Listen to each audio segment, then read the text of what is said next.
Hey guys, Kaido here today with another YouTube video, and I got you a patch tier list of 4.14.22. It's gonna be my first one. Let me know if you guys like it, and maybe I'll do more in the future. So I decided to do this patch specifically because I think there's some decent changes going into um this patch. So one is Lilia's getting nerfed, which is very nice. Her losing armor makes her easier to kill for 80 junglers. And then we also have Udyr, who's also taking another hit. I think it's his like second or third. I mean, he's gotten multiple nerfs already. So let me go here. Should be down here. Yeah, like nerf. Also two nerfs in a row, which is pretty nice. So I think Udyr might not be S tier anymore. Another jungler who's probably coming back into the meta is Vi. I don't know what should have cause, but this champion's going to be a bit tankier in skirmishes. So maybe if it's a good Vi game, let's say you have a Rakan, you have Ari, Lissandra, like good Vi pairings, and you're like playing for like team fighting. Vi can be pickable. I think champion is stronger than it was before. Then we got Warwick. This champion for some reason. Let's read it a little bit. So I mean, it looks like a buff overall. Oh, it's like a small buff. Oh, it's not like that big of a change. I mean, okay, I don't know. This Warwick champion will always be really weird. And then we got Wukong. Base mana increase, W cooldown decrease at lower ranks. So yes, he just got straight buffed. Wukong can also be playable just like Vi. So Vi Wukong meta might be coming back. I mean, this is a very like nice change. 4 seconds on decoy will help out your clear. Usually you want to max W second when you play Wukong. And then the biggest item on the patch, in my opinion, is Yumu's.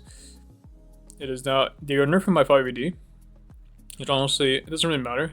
This item was more for the like playmaking, like just having the active and running around the map is very good. NMS. So and also opportunities game both too. It's being given more AD and given movement speed. So I think Yumu opportunity might be a good combo to look into for say champions like Graves, even Kindred. Playing Lethality Kindred into crits might be definitely an angle this patch. So that's why I put where certain champs are on my tier list. So Skarner, as usual, this champion is just Omega OP. If you really want your Tempe low, you just play Skarner. This champ takes no skill and it has too much base stats. So champs are just OP. Usually into Skarner, you want to play champions like Kha'zix, Lilia, maybe Ivern, like champs like this. Maybe Morgana jungle can be good into it. So kind of just depends on what you are picking with. You usually want to pick a full clear that will outscale the Skarner. Usually, 80 junglers tend to like struggle versus him because they don't have enough damage to kill him, and usually they can't really match like their farming is not like that insane. Champs like Veo can be okay into him. Hecarim can be okay, but champs like Kindred, Graves, Kha'zix tend to struggle a bit versus the Skarner if he plays very well. If we look at S tier, you have Karthus. I think Elise is still a very good champion. It's a very demonic champion, but still I think is strong. And then we got Kindred Kha'zix Graves, the classic of Kaido YouTube channel. I think these champions are all going to be very good. I do think Kindred might be an A tier champ, honestly, because it is very hard to pull off, but I think Kha'zix Graves a lot easier, a lot more self efficient. I feel like Kindred is very strong, but it does require teamwork, good teamwork, and it's not as self sufficient as Kha'zix Graves. And we got Diana, which I think is I think she's been very OP for a while now, and she has insane farming, insane objective clearing, and good item scaling, good team fighting. Like overall, this champion is just very strong. So I don't know why people play this champ more, especially when the sword brothers are OP, like Yasuo.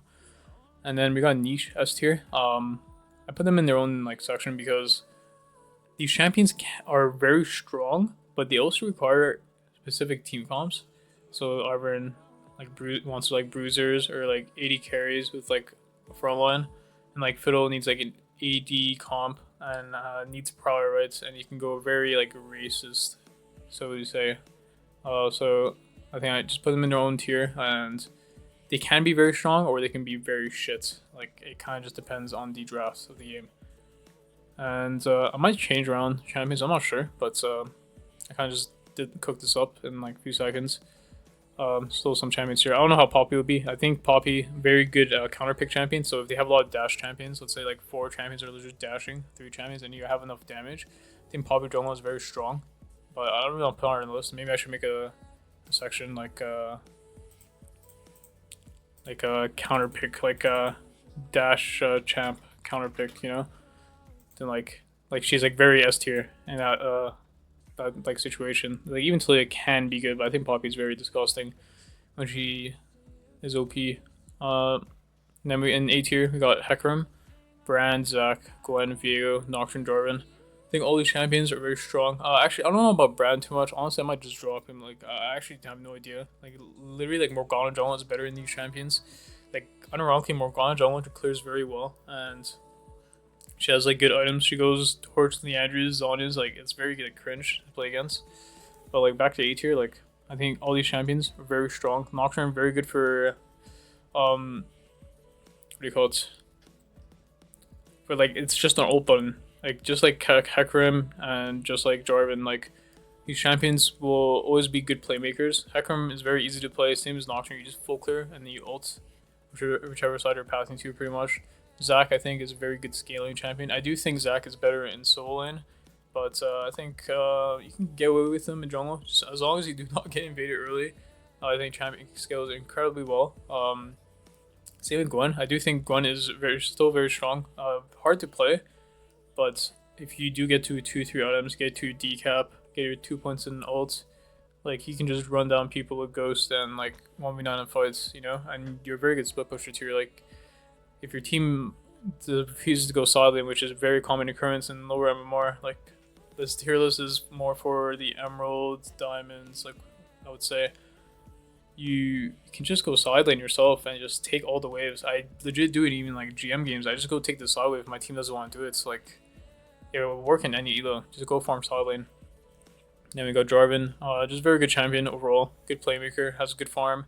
Matchup wise, he does struggle versus a lot of champions. Like let's say versus Kha'Zix and like Graves, like he does get rolled in the isolation, but like you should try to avoid that as much as you can. You should play for the angles, play to be annoying, and just have pressure on the map because your ganking is very good. And now let's go into B tier. We got Lee Sin, Rengar, Vi. I mean, as you can see, all these champions. Let's put Wukong a bit up. Let's drop Warwick. I don't think this champion will ever be good. It's up Mundo 1. Okay. It's a little fixing. But yeah, these champions, like I said, Vi can come back. Same as Wukong. I think these champions are very good to play. Same with Volibear. A lot of old champions are like kind of coming back. I think like building items like Thunder Sky. Playing for like team fighting because the game right now, ever since the mid season, or since third split has started, I think it's very fast tempo. 1 item spikes matter a lot. 2 item spikes. I mean, mainly just your 1 item spike on jungle. You should never think about 2-3 items. Unless you're playing like the Giga scaling champs, let's say like Gwen. But when you're playing jungle, you want to think about like how strong your champion is versus the other one at level 6 and at your first item, because those matter a lot when you play for grubs.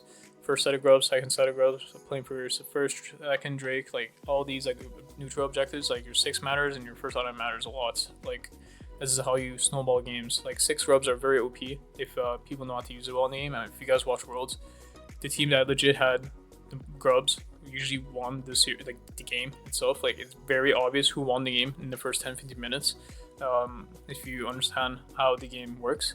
So having a lot of power in your fight, like in your early fighting, is very, very nice. Well, of course you can like play the outscale, but like these kind of champions require a lot more execution, right?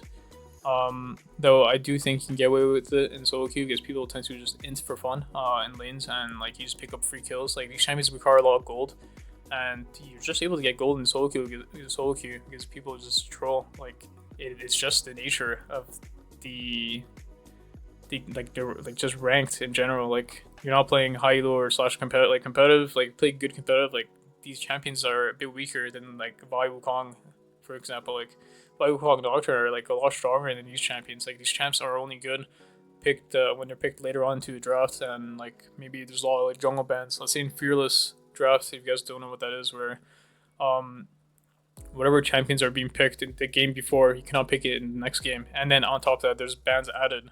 Like that's where carry junglers can potentially work. But of course, like just slotting a bruiser jungler is a lot easier. That's why I have these champs at B8 tier. Like honestly, like let's put Wukong up. Like I kind of like Wukong up here now.